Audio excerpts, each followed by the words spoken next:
Hello everyone, introduce me. I am Alvina Dewi Putri Nafira from TBI2 class. My NIM number is 2121010600033. Okay, here I will explain about the three topics in second language acquisition. The first is the providing input for acquisition. Once it is realized that receiving comprehensible input is central to acquiring a second language. Question are immediately raise concern the nature and source of this type of input and the role of the second language classroom. What kind of input is optimal for acquisition? Nah, the best input is comprehensible, which sometimes means that it need to be slow and more careful articulate, using common vocabulary, less slang, and shorter sentence.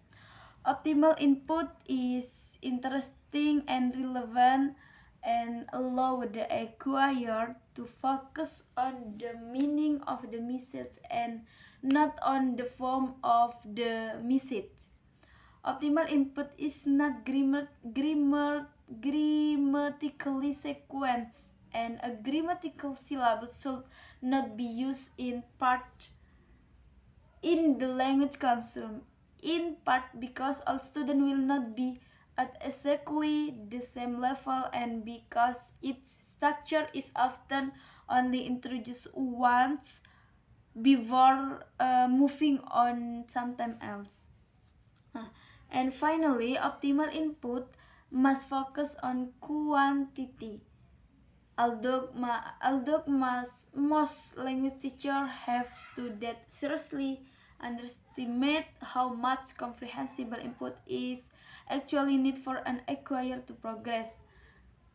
And in addition to receiving the right kind of input, students should have their effective filter keep low, meaning that classroom stress should be minimalist and students should not be put on the defensive.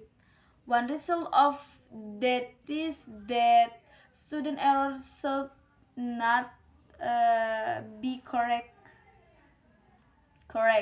Nah, okay. For the second topic, there are the rule of grammar in second language acquisition. As should be apparent by now, the position taken in this book is that second language teaching should focus on encouraging acquisition, on providing input that stimulate the subconscious language acquisition potential all normal human beings have. This doesn't mean to say, however, that there is no room at all for conscious learning.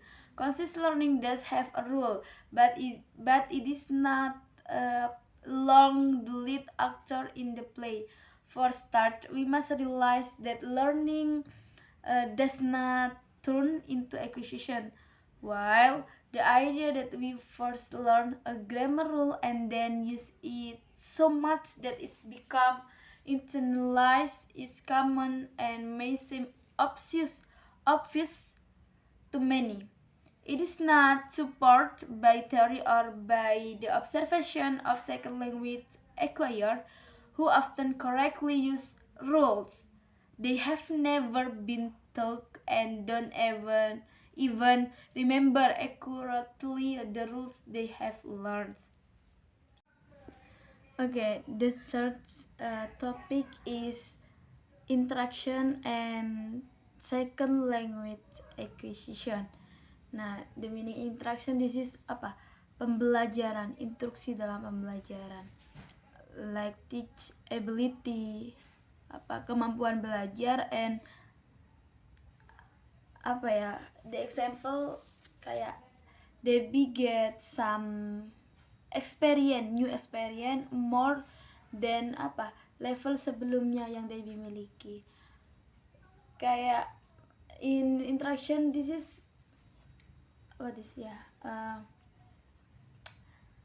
kayak teaching and learning. Interaction this is teaching and learning. Nah, mendapatkan kayak I plus one. Nah,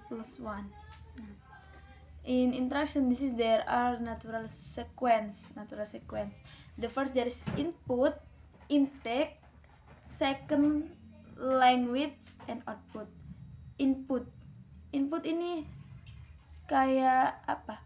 What is we have, apa yang kita dapatkan, itu namanya input.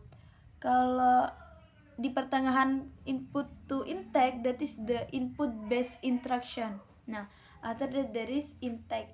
This is apa ya,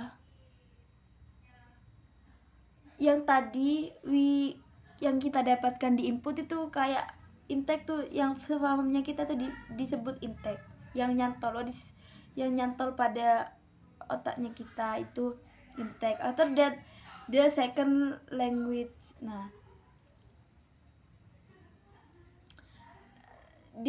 yang udah kita dapatkan dari input to intake diterapkan in second language acquisition. After that there are the output. This is hasilnya dari apa yang sudah kita dapatkan. That is the natural sequence from interaction and second language. Okay, maybe that's all can I explain about some topic in second language acquisition. Pardon me if I have many mistake. See you and thank you everyone.